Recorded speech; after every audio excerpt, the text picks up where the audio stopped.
दोस्तों आज की वीडियो आप लोगों के ही डिमांड पर होने वाली है क्योंकि आपका बहुत सा कमेंट आ रहा था कि हम काइन मास्टर में कार्टून वीडियो को एडिटिंग करते समय कुछ परेशानियां आ रही है। जैसा कि हम अपने कैरेक्टर का आई सही से नहीं लगा पा रहे हैं, अपने कैरेक्टर का माउथ सही से नहीं लगा पा रहे हैं और उस माउथ से किसी भी डायलॉग्स को कैसे बुलवाएं, अपने कैरेक्टर का हाथ कैसे लगाएं और कैरेक्टर का हाथ कैसे मूव करें और उस कैरेक्टर के हाथ में कोई भी सामान कैसे पकड़वाएं। मतलब आपको इन सभी टॉपिक से जुड़े कुछ परेशानियां आ रही है। लेकिन दोस्तों मैं आपको बता दूं, मैं ऑलरेडी इन सभी टॉपिक्स पर वीडियो बना चुका हूं। लेकिन दोस्तों मैंने आपका जब कमेंट पढ़ा तो मैंने सोचा क्यों ना इन सभी टॉपिक्स को और भी डिटेल्स में और भी अच्छे से एक्सप्लेन किया जाए ताकि आपको दोबारा कोई भी दिक्कत ना हो। दोस्तों आपके कमेंट को मद्देनज़र रखते हुए आज मैं आपको डिटेल्स में आपको इन सभी प्रॉब्लम्स को सॉल्व करने वाला हूं। तो दोस्तों इस वीडियो को शुरू से लेकर लास्ट तक ज़रूर देखें क्योंकि आप इस वीडियो को थोड़ा सा भी स्किप किए तो आपको वीडियो बिल्कुल भी समझ में नहीं आएगा।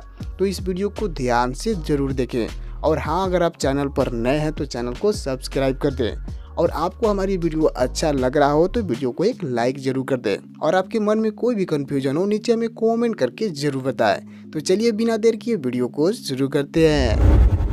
तो दोस्तों यहाँ पर आप देख सकते हैं, यहाँ पर आपको कुछ ग्राफिक्स मिल जाएंगे जिसमें यहाँ पर आपको एक फीमेल कैरेक्टर दिखाई दे रहा होगा और पीछे यहाँ पर आप देखेंगे एक जंगल का बैकग्राउंड है। तो यहाँ पर हम आपको जितने भी आपके डाउट्स हैं, जितने भी प्रॉब्लम्स हैं, मैं आपको इन्हीं ग्राफिक्स के मदद से उसका पूरा ट्यूटोरियल्स यहाँ पर समझाने की कोशिश करूँगा।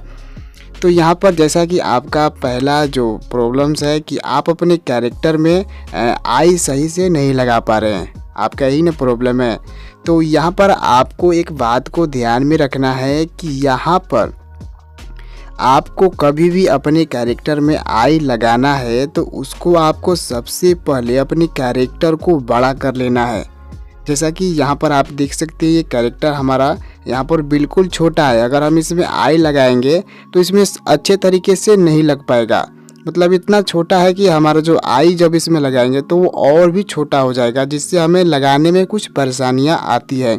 तो यहाँ पर आप एक हमेशा बात को ध्यान में रखें कि आप जब भी अपने कैरेक्टर में आई को लगा रहे हैं तो यहाँ पर आप इस लेयर पे जाकर, कैरेक्टर के लेयर पे जाकर अपने कैरेक्टर को बड़ा कर ले इस तरह से। तो जब आप अपने कैरेक्टर को बड़ा कर लेंगे तब आपको इसके आई लगाने में बहुत ही आसानी होगी। जैसा कि यहाँ पर आपने कैरेक्टर को बड़ा किया तो उसके साथ साथ आपको जो पीछे का बैकग्राउंड है उसको भी यहाँ पर आपको बड़ा कर लेना है। तो बड़ा नहीं, यहाँ पर आपको जूम कर लेना है। तो यहाँ पर आपको पैन एंड जूम पे जाकर कुछ इस तरह से आपको अपने बैकग्राउंड को भी इस तरह से जूम कर लेना है, बिल्कुल आपको कैरेक्टर के हिसाब से। यहाँ पर आप देख सकते हैं। तो यहाँ पर आप देख सकते हैं अब यहाँ पर परफेक्ट तरीके से बैकग्राउंड में भी मैच हो गया है। तो यहाँ पर आप इस बात को ध्यान में रखें और यहाँ पर चलिए अब आपको यहाँ पर इसका आई लगाकर दिखाते रहें। यहाँ पर हम लेयर पे जाते हैं और इसका जो आई है यहाँ पर हम इस तरह से इसे सिलेक्ट कर लेते हैं। इसका ग्रीन स्क्रीन का जो आई है यहाँ से हम इसका क्रोमा की हटा दे रहे हैं और इससे थोड़ा सा क्रॉपिंग कर लेते हैं। इस तरह से क्रॉपिंग यहाँ पर कर लेते हैं। इसके बारे में मैं आपको डिटेल में भी बताया हूँ। और क्रॉपिंग करने के बाद यहाँ पर अब आपको करना क्या होता है कि आपका जो कैरेक्टर का आई है उसके सामने आपको इसे इस तरह से ले जाना है। ले जाने के बाद ये वाले आइकन के मदद से आपको इस तरह से छोटा करना है और फिर यहाँ से इस तरह से आपको कैरेक्टर के आई के सामने ले जाना है। और यहाँ पर अब आपको करना क्या है, ये जो बड़ा या छोटा करने वाला आइकन है यहाँ पर आपको एक उंगलियों से इस तरह से होल्ड करना है और फिर यहाँ से आपको एक दूसरा उंगली को इस तरह से दोनों उंगलियों के मदद से आपको अपने कैरेक्टर के आँख में बिल्कुल फिट यहाँ पर बैठा देना है। दोनों उंगलियों की मदद से यहाँ पर आप देख सकते हैं परफेक्ट तरीके से इसमें बैठ गया है। तो यहाँ पर आप जब भी कैरेक्टर का आई लगाएं तो यहाँ पर आप अपने दोनों उंगलियों का इस्तेमाल करें जिससे आपका कैरेक्टर जितना भी छोटा भी हो वो आसानी से इसमें आँख या माउथ यहाँ पर लग पाएगा। और यहाँ पर आपको एक बात भी ध्यान में रखना है कि आप अपने कैरेक्टर को हमेशा ही बड़ा रखना है। यहाँ पर आप छोटा कब रखेंगे, जब आपको पूरे कैरेक्टर को साथ में दिखाना होगा। और जैसे मान लीजिए आपको कहानी में किसी जंगल के बारे में आप चित्रण कर रहे होंगे तो उसमें आपको पूरे कैरेक्टर को दिखाना होगा। तब आप क्या करेंगे, उसमें आप अपने कैरेक्टर को आई नहीं लगाए बल्कि आप बिना आई लगाए ही छोड़ दें। आपको सिर्फ जब अपने कैरेक्टर को बुलवाना हो या आपको पर्सनल कैरेक्टर को दिखाना हो तभी आप कैरेक्टर में इसका आँख लगाएं। इस बात को हमेशा ध्यान में रखें। और जैसे मान लीजिए आपको अपने कैरेक्टर को चलते हुए दिखाना है तो उसमें आपको आई नहीं लगाना है, उसमें आई लगाने की कोई ज़रूरत ही नहीं है। आप वैसे एनिमेशन में कैरेक्टर का आई नहीं लगाए। आपको आई कब लगाना है, जब अपने कैरेक्टर को किसी दूसरे पर्सन से बात करवाना है या आपको पर्सनल अपने कैरेक्टर को दिखाना है तब आप अपने कैरेक्टर में आई लगाएं। और आई लगाएं तो कैरेक्टर को जूम करके और पीछे का भी बैकग्राउंड को जूम करके। इस बात को आपको हमेशा ध्यान में रखना है। और अब यहाँ पर आपका जो दूसरा प्रॉब्लम्स है कि आप अपने कैरेक्टर का हाथ अच्छी तरह से मूव नहीं करा पा रहे हैं और अपने कैरेक्टर में कैसे किसी सामान को पकड़ाएं। तो यहाँ पर अब आपको मेरी एक बात को ध्यान में रखना है कि यहाँ पर करेंगे क्या, आपको अलग अलग तरह के क्लिप में यहाँ पर आपको जैसे हैंड मूव कराना है तो यहाँ पर आप एक ही क्लिप में हैंड मूव नहीं कराए, आप इसका अलग अलग क्लिप बनाकर जैसा जैसा आपको अपने कहानी के अनुसार दिखाना होगा उसी तरह आपको अलग अलग क्लिप बनाकर आपको इसमें एनिमेशन करना है। तो जैसा कि आपको अपने कैरेक्टर का हैंड मूव करना है तो यहाँ पर आपको करना क्या है, यहाँ पर आपको जो पहले वाला क्लिप है उसमें आपको यहाँ पर कैरेक्टर का हैंड मूव नहीं करना है बल्कि आपको अलग यहाँ से बैकग्राउंड को यहाँ पर चूज करें। इस तरह से अलग से बैकग्राउंड यहाँ पर आप लें और बैकग्राउंड को इस तरह से अच्छे से एडजस्ट कर लें और फिर यहाँ पर आपका जो कैरेक्टर होगा वो कैरेक्टर यहाँ से ऐड करें। तो जैसा कि मान लीजिए हमें इस कैरेक्टर का हाथ को मूव कराना है तो यहाँ पर आपको करना क्या होगा, आपका जो कैरेक्टर का राइट साइड का हैंड है उसको आपको उस राइट साइड का हैंड को इरेज करना होगा। तो यहाँ पर जैसा कि आपको दिखा दे रहा हूँ कि किस तरह से आपको इरेज करना है। यहाँ पर आप देख सकते हैं ये वाले कैरेक्टर है, यहाँ पर आप देख सकते हैं हमने इस कैरेक्टर का जो राइट साइड का हैंड है उसको हमने पिक्स आर्ट में जाकर इरेज किया हुआ है। तो यहाँ पर आपको जब भी अपने कैरेक्टर का हैंड को मूव कराना होगा तो सबसे पहले आपको अपने कैरेक्टर का राइट साइड को ही आपको इरेज करना होगा। आपको लेफ़्ट साइड का जो हैंड है उसको इरेज नहीं करना है, आपको राइट साइड का हैंड को ही इरेज करना है। और इरेज करने के साथ साथ यहाँ पर आपका जो राइट साइड का हैंड है उस राइट साइड का हैंड को यहाँ पर आपको इरेज करके एक पीएनजी यहाँ पर आपको हैंड को बना लेना है। जैसा कि यहाँ पर आप देख सकते हैं इसी का हैंड है, यहाँ पर हमने अलग से एक पीएनजी बना लिया है पिक्सआर्ट में जाकर। तो मैंने इस पर पहले ही वीडियो बना रखा हूँ, आप जाकर देख सकते हैं कि कैसे पिक्सआर्ट में अपने हैंड को इरेज किया जाता है। तो यहाँ पर आप इस तरह से इरेज कर लेंगे। इरेज करने के बाद यहाँ पर आपका जो हैंड का जो पीएनजी होगा इस तरह से आपको अपने कैरेक्टर के हिसाब से आपको एडजस्ट कर लेना है इस तरह से। और यहाँ पर आपको एक बात को ध्यान में रखना है कि आप जब भी आप अपने कैरेक्टर को हैंड मूव कराना होगा तो यहाँ पर आपका जो कैरेक्टर होगा वो कैरेक्टर को आपको यहाँ पर फुल में ही रखना है। आपको अपने कैरेक्टर को हैंड मूव कराना है तो कैरेक्टर को ही फुल में ही रखें। आप अगर कैरेक्टर को बड़ा कर लेते हैं इस तरह से तो आपको हैंड मूव कराने में दिक्कत होगी। इसीलिए आपको मैं सजेशन देता हूं कि आप जब भी अपने कैरेक्टर का हैंड मूव करें तो आप कैरेक्टर को फुल साइज में रखें, तभी आप आसानी से हैंड मूव करा सकते हैं। और यहाँ पर अब आपको जो हैंड यहाँ पर ऐड किए थे उसको आपको अच्छे से एडजस्ट कर लेना है अपने कैरेक्टर के हिसाब से। यहाँ पर हमने एडजस्ट कर लिया है इस तरह से। और यहाँ पर आपका जो हैंड वाला लेयर होगा उस पर आपको फिर से क्लिक करना है और यहाँ पर आप देखेंगे 3 डॉट का ऑप्शन है यहाँ पर, तो आप 3 डॉट पे क्लिक करें और यहाँ पर आप देखेंगे सेंड टू बैक का ऑप्शन है। तो यहाँ पर आप सेंड टू बैक पे क्लिक करेंगे तो जो आपका कैरेक्टर का हैंड होगा वो आपके कैरेक्टर के पीछे में चले जाएगा। यहाँ पर आप देख सकते हैं। तो यहाँ पर आप कुछ इस प्रकार अपने हैंड को इस तरह से एडिटिंग कर लें, यहाँ पर अच्छे से इसमें लगा लें। यहाँ पर आप इस तरह से लगा लें और कैरेक्टर में लगाने के बाद अब यहाँ पर आपको इसमें अपने हैंड को मूव कराना है। तो यहाँ पर आपको एक बात को हमेशा ध्यान में रखना है कि आप जब भी अपने कैरेक्टर को मूव कराना चाहते हैं तो आप यहाँ पर 2 सेकेंड में ही अपने कैरेक्टर को मूव कराएं। जैसा कि यहाँ पर आपको जो बैकग्राउंड है, इस बैकग्राउंड को आपको 2 सेकेंड पर ही सेट करना है, 2 सेकेंड में ही रखना है। जैसा कि यहाँ पर आप देख सकते हैं बैकग्राउंड के शुरुआत में 4 सेकेंड है यहाँ पर आगे का वीडियो, और यहाँ से हमारा स्टार्ट होगा बैकग्राउंड। यहाँ से जैसे मान लीजिए हमारा जो क्लिप है चेंज हो जा रहा है ना, यहाँ से दूसरा क्लिप आ रहा है, यहाँ पर आप देख सकते हैं सब क्लिप यहाँ पर दूसरा है। तो यहाँ पर यहाँ से हमें अपने कहानी के अनुसार हैंड को मूव कराना है यहाँ से। तो यहाँ पर हम करेंगे क्या, यहाँ से हम अपने कैरेक्टर को 2 सेकेंड रखेंगे। यहाँ पर शुरुआत में 4 सेकेंड था, तो यहाँ से हम इस तरह से ड्रैग करेंगे और हम यहाँ से इस तरह से ड्रैग करेंगे, और जहाँ पर हमारा 6 सेकेंड होगा, जैसा कि यहाँ पर आप देखेंगे यहाँ पर 6 सेकेंड हुआ, तो हम करेंगे क्या, यहाँ से अपने बैकग्राउंड को ट्रिम कर देंगे इस तरह से, 2 सेकेंड पे सेट कर देंगे। यहाँ पर 4 सेकेंड था और यहाँ पर 2 सेकेंड हमारा बैकग्राउंड है, तो टोटल यहाँ पर 6 सेकेंड हो गया। तो यहाँ पर आप जब भी अपने कैरेक्टर को हैंड मूव कराना है तो यहाँ पर आप 2 सेकेंड में ही मूव कराएं। यहाँ पर इस बात को ध्यान में रखें, और आप बिल्कुल बैकग्राउंड के बराबर इस तरह से जितने भी लेयर ऐड किए होंगे उस लेयर को अपने बैकग्राउंड के बराबर कर देना है, बिल्कुल इस तरह से।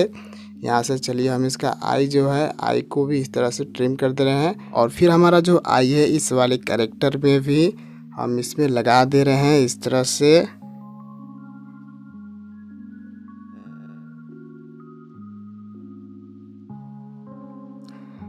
हमने इस कैरेक्टर में भी लगा लिया। कैरेक्टर में आंख लगाने के बाद अब यहाँ पर आप वीडियो को ध्यान से देखिए। यहाँ पर अब आपको जो हैंड का लेयर है, इस हैंड के लेयर पे क्लिक करना है, और हैंड पे लेयर पे क्लिक करने के बाद यहाँ पर अब आपको करना क्या है, यहाँ पर आप देखेंगे कि एनिमेशन का एक ऑप्शन है, यहाँ पर आप देख सकते हैं। तो इस पर क्लिक करें, और इस पर क्लिक करने के बाद यहाँ पर आपका जो हैंड का जो लेयर है, यहाँ पर आपको लास्ट में चले जाना है इस तरह से, हैंड के लेयर के लास्ट में, और यहाँ से आपको प्लस के ऑप्शन पे क्लिक करके एक यहाँ पर आपको लास्ट में बॉन्ड तैयार कर देना है। यहाँ पर आप देखेंगे लास्ट में एक बॉन्ड यहाँ पर आपको बना हुआ मिल जाएगा, यहाँ पर आप देख सकते हैं। तो यहाँ पर आपको लास्ट में अपने हैंड के लेयर में इस तरह से आपको बाउंड बना लेना है। बाउंड बनाने के बाद यहाँ पर आपको लास्ट में ही अपने जो लाल लकीर है यहाँ पर टाइमलाइन में, उससे आपको लास्ट में ही रखना है। और लास्ट में रखने के बाद यहाँ पर आपका जो हैंड है, आपको इस हैंड को कुछ इस तरह से यहाँ पर आपको इस तरह से रोटेट कर देना है। यहाँ पर आपको अपने ही हिसाब से रोटेट करना है, जितना आप अपने हैंड को मूव कराना चाहते हैं उस हिसाब से आप अपने हैंड को इस तरह से रोटेट कर लें। यहाँ पर आप ध्यान से करें। यहाँ पर अब आपको दिखा दे रहा हूँ कि यहाँ पर आप देख सकते हैं किस तरह का यहाँ पर एनिमेशन तैयार हो चुका है। यहाँ पर आप देख सकते हैं, यहाँ पर प्ले करके देखूँ तो यहाँ पर आप देख सकते हैं हमारा कैरेक्टर इस तरह से हैंड मूव कर रहा है। तो यहाँ से आप बिल्कुल इस तरह से आप हैंड को मूव करा सकते हैं अपने कैरेक्टर को। और यहाँ पर आप हमेशा ध्यान में रखें कि आप अपने कैरेक्टर को यहाँ पर 2 सेकेंड में ही मूव कराना है इस तरह से। और यहाँ पर अब आपको बता दे रहा हूँ कि आप अपने कैरेक्टर के हैंड में किसी भी सामान को कैसे पकड़वाएं। तो यहाँ पर चलिए आपको कोई एक, जैसे मान लीजिए कोई सामान अपने हैंड को पकड़वाना होगा, तो यहाँ से हम किसी एक PNG को ले लेते हैं। जैसा कि ये वाला PNG यहाँ पर आप देख सकते हैं, इसको ही हम इसके हाथ में यहाँ पर पकड़वा के दिखाएंगे। तो जैसे मान लीजिए हमें अपने कैरेक्टर के हाथ से किसी दूसरे के हाथ में देना है, तो इस तरह से हम एनिमेशन करेंगे। तो इसके लिए यहाँ पर आपको करना क्या होगा, सबसे पहले तो आपको अपने कैरेक्टर के हिसाब से इसका जो लेयर है यहाँ पर आपको ट्रिम करना है सबसे पहले इस तरह से। और यहाँ पर अब आपका जो PNG होगा जिसको आपने ऐड किया होगा, उस PNG पर यहाँ पर आपको क्लिक करना है, उस लेयर पे क्लिक करना है। और लेयर पे क्लिक करने के बाद यहाँ पर आपको सबसे पहले आपको इसका जो साइज़ है, यहाँ पर आपको इसका साइज़ एडजस्ट कर लेना है। आपको अपने कैरेक्टर के हिसाब से, ज़्यादा बड़ा ना ज़्यादा छोटा, यहाँ पर आप बिल्कुल अपने कैरेक्टर के हिसाब से छोटा करके आपको अपने कैरेक्टर के हाथ में इस तरह से पकड़वा देना है। और हाथ में पकड़वाने के बाद अब आपको जाना है की एनिमेशन पे, और यहाँ से अब आपका जो लास्ट वाला लेयर है यहाँ पर आपको लास्ट में जाना है कुछ इस प्रकार। और लास्ट में जाने के बाद थोड़ा सा यहाँ पर आप बगल में ही रहें, और यहाँ पर सबसे पहले ये देखें कि आपका जो कैरेक्टर है हैंड का जो पीएनजी है, यहाँ पर आप देखिए कि आप कहाँ पर बाउंड लगाए हैं अपने कैरेक्टर में। तो यहाँ पर आप देख सकते हैं यहाँ पर लास्ट में बाउंड लगाया हुआ है, तो बिल्कुल इसके सामने ही हम अपने जो लाल लकीर का यहाँ पर आप देख रहे हैं लाल लकीर है टाइमलाइन में, उसको बिल्कुल बाउंड के ही सामने ले जाएंगे। थोड़ा सा यहाँ पर बगल में ही कर लेंगे, कोई दिक्कत नहीं है। और फिर यहाँ पर उसके सामने ही हम जो हमारा जो पीएनजी है उस पर क्लिक करेंगे, पीएनजी वाली लेयर पे जिसको हमें ड्रैग करना है, जिसको पकड़वाना है उस पर क्लिक करेंगे। और यहाँ पर हम करेंगे क्या, यहाँ पर हमारा जो की एनिमेशन है इस पर क्लिक करेंगे और यहाँ से प्लस पे क्लिक करके एक बाउंड तैयार कर देंगे। और बाउंड तैयार करने के बाद यहाँ पर हम अपने पेंसिल जो भी सामग्री होगा उसको हम ड्रैग करके अपने हाथ में पकड़वा देंगे कुछ इस प्रकार। तो यहाँ पर अब आपको दिखा दे रहा हूँ कि हमारा जो एनिमेशन है कुछ इस प्रकार बन गया है। यहाँ पर आपको दिखा दे रहा हूँ, तो यहाँ पर आप देख सकते हैं हमारा कैरेक्टर कुछ इस प्रकार इस सामान को जो भी चीज़ है जैसे पेंसिल है, तो यहाँ पर हमारा कैरेक्टर कुछ इस प्रकार अपने हाथ से पेंसिल को दे रहा है इस तरह से। तो यहाँ से आप इस प्रकार अपने हैंड को मूव करके किसी भी सामान को पकड़ सकते हैं, पकड़वा सकते हैं। यहाँ पर आप देख सकते हैं यहाँ पर कुछ इस प्रकार अपने हैंड को मूव करा सकते हैं और कोई भी सामान को पकड़वा सकते हैं अपने हैंड में। और यहाँ पर जो लास्ट प्रॉब्लम्स है कि आप अपने कैरेक्टर का माउथ सही से नहीं लगा पा रहे हैं और डायलॉग्स नहीं बुलवा पा रहे हैं। तो यहाँ पर आपको सबसे पहले करना क्या होगा, यहाँ पर तो हमने हैंड मूविंग का यहाँ पर एक एनिमेशन किया था, तो यहाँ पर अब हम फिर दूसरे बैकग्राउंड को ऐड करेंगे। तो जैसा कि हम इसी बैकग्राउंड को यहाँ पर डुप्लीकेट कर लेते हैं।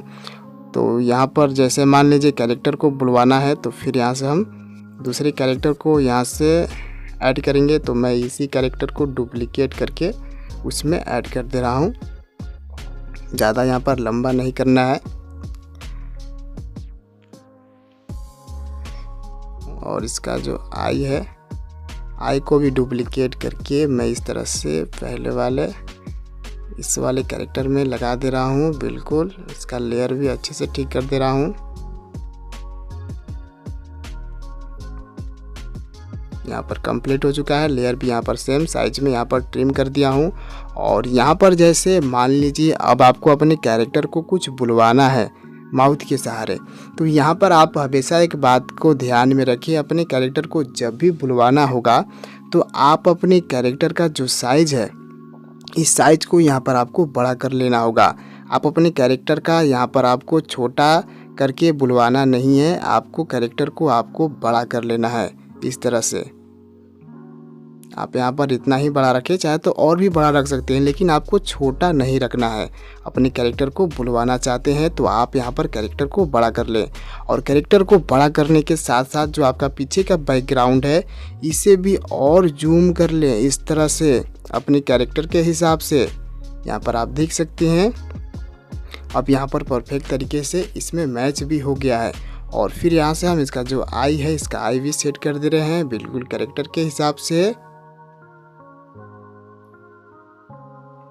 तो चलिए यहाँ पर हमने इस कैरेक्टर का आई भी लगा लिया है। और यहाँ पर जैसे मान लीजिए आप अपने कैरेक्टर को बुलवाना है तो यहाँ पर सबसे पहले आपका जो माउथ का जो ग्रीन स्क्रीन है उसको यहाँ पर आपको इस लेयर में ऐड करना है। और यहाँ से इसका जो क्रोमा की है इसको आपको हटाना है अपने माउथ का, और माउथ को क्रोमा की हटाने के बाद फिर क्रॉपिंग कर लेना है। क्रॉपिंग करने के बाद अब आपको जो आपका जो माउथ होगा उस माउथ को आपको अपने कैरेक्टर के मुंह में लगाना है। यहाँ पर इस तरह से आप अच्छे से लगाएं। आप दोनों उंगलियों से अगर लगाएंगे तो और भी अच्छे से लग पाएगा। दोनों उंगली की मदद से लगाएं, मेरा यही सजेशन है। इस तरह से लगाएंगे तो आप अच्छे से लगा पाएंगे। तो यहाँ पर आप देख सकते हैं हमने अपने कैरेक्टर के मुंह में कुछ इस प्रकार माउथ लगा लिया है। और इसका लेयर भी हम अच्छे तरीके से एडजस्ट कर लेंगे, ट्रिम कर लेंगे बिल्कुल बैकग्राउंड या कैरेक्टर के बराबर इस तरह से। यहाँ पर आप देख सकते हैं, यहाँ पर बिल्कुल अच्छे तरीके से लगा लिया है यहाँ पर। और यहाँ पर अब आपको जैसे मान लीजिए अपने कैरेक्टर से कोई भी डायलॉग्स को बुलवाना है, तो यहाँ पर आपको सबसे पहले जो आप स्क्रिप्ट लिखे होंगे, जो डायलॉग्स आप लिखे होंगे, उस डायलॉग्स का यहाँ पर आपको वॉइस ओवर करना होगा। तो मैंने पिछले वीडियो में बताया था कि आप अपने कार्टून वीडियो बनाने से पहले सबसे पहले आपको वॉइस ओवर कर लेना है और वॉइस ओवर के ही अनुसार अपने कार्टून वीडियो को एनिमेशन करना है। लेकिन चलिए मैं आपको यहाँ पर वॉइस ओवर कैसे करते हैं फिर से बता दे रहा हूँ। तो यहाँ पर मेरा लेयर थोड़ा छोटा हो जाएगा डायलॉग्स के अनुसार। यहाँ पर अब आपको थोड़ा सा आगे चल दे रहा हूँ और यहाँ पर चलिए, यहाँ पर आपको वॉइस ओवर कैसे करना है। यहाँ पर आप देखेंगे वॉइस का एक ऑप्शन है, तो यहाँ पर आप वॉइस पे क्लिक करें और यहाँ से स्टार्ट पे क्लिक करेंगे तो जो आपका माइक होगा वह स्टार्ट होगा, यानी आपका माइक चालू हो जाएगा। अब यहाँ से अपना जो भी डायलॉग्स होगा वह अपने मुँह से बोल लेना। तो जैसा कि यहाँ पर मैं आपको एक डायलॉग्स को बोल कर दिखा दे रहा हूँ। अरे मैं इतने घने जंगल में कैसे आ गई, बचाओ। यहाँ पर आप देख सकते हैं हमने एक वॉइस ओवर कर लिया है। यहाँ पर मैंने अपने खुद से ही मन से बोला है यहाँ पर आपको समझाने के लिए। और वॉइस ओवर करने के साथ साथ यहाँ पर आपको इसका जो वॉल्यूम है, यहाँ से आपको वॉल्यूम को बढ़ा देना है और इसका जो एक्स्ट्रा पार्ट है यहाँ पर आपको ट्रिम कर देना है, आगे से और पीछे से भी इस तरह से, इसका जो एक्स्ट्रा पार्ट है आपको इस तरह से ट्रिम कर देना है। और यहाँ पर अब आपको जहाँ से भी अपने कैरेक्टर को इस डायलॉग्स को बुलवाना चाहते हैं वहाँ पर आपको ले जाना है। जैसा कि हमने यहाँ पर माउथ को लगाया था अपने कैरेक्टर में, तो यहाँ से हम अपने कैरेक्टर को डायलॉग्स बुलवाना चाहते हैं। तो यहाँ पर हम अपने जो डायलॉग्स का वॉइस ओवर था यहाँ पर हम ले जाएंगे अपने कैरेक्टर के सामने और यहाँ से थोड़ा सा बड़ा कर लेते हैं अपने डायलॉग्स के अनुसार। इसका जो बैकग्राउंड है यहाँ पर हम बड़ा कर लेते हैं अपने डायलॉग्स के अनुसार। इस तरह से जितने भी लेयर हैं उन सभी को यहाँ पर हम बड़ा कर लेते हैं, यहाँ पर कर लेते हैं।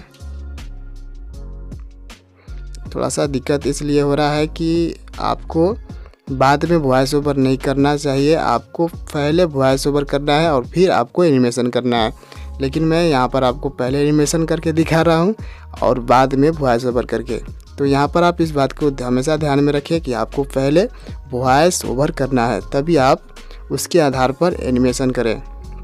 और यहाँ पर आप देख सकते हैं सभी लेयर को यहाँ पर हमने सेट कर दिया है। और यहाँ पर अब आपको जो हमने डायलॉग्स को बोला था यहाँ पर इस कैरेक्टर के मुँह से यहाँ पर आपको बुलवा कर दिखा दे रहे हैं। अरे मैं इतने घने जंगल में कैसे आ गई, बचाओ। तो यहाँ पर आप देख सकते हैं किस प्रकार हमारा कैरेक्टर यहाँ पर अपने माउथ के अनुसार डायलॉग्स को बोला है।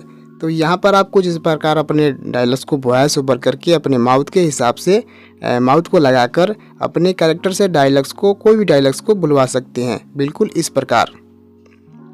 और यहाँ पर आपको एक बात को हमेशा ध्यान में रखना है, यहाँ पर आपको अलग अलग क्लिप बनाकर अलग अलग एंगल में आपको अपने कहानी के अनुसार ही अपने कैरेक्टर को दिखाना है और उसको एनिमेशन करना है। इस बात को आपको हमेशा ध्यान रखें। तो मैं आपको कैमरा एंगल कैसे सेट किया जाता है मैं आपको अगले वीडियो में इसका नेक्स्ट पार्ट में बताऊंगा कि कैमरा एंगल आपको कैसे सेट करना है, अपने कैरेक्टर को किस एंगल में कब रखना है, मतलब आपको अपने कहानी के अनुसार अपने कैरेक्टर को किस एंगल में रखना है, मैं आपको इसका नेक्स्ट पार्ट में बताऊंगा।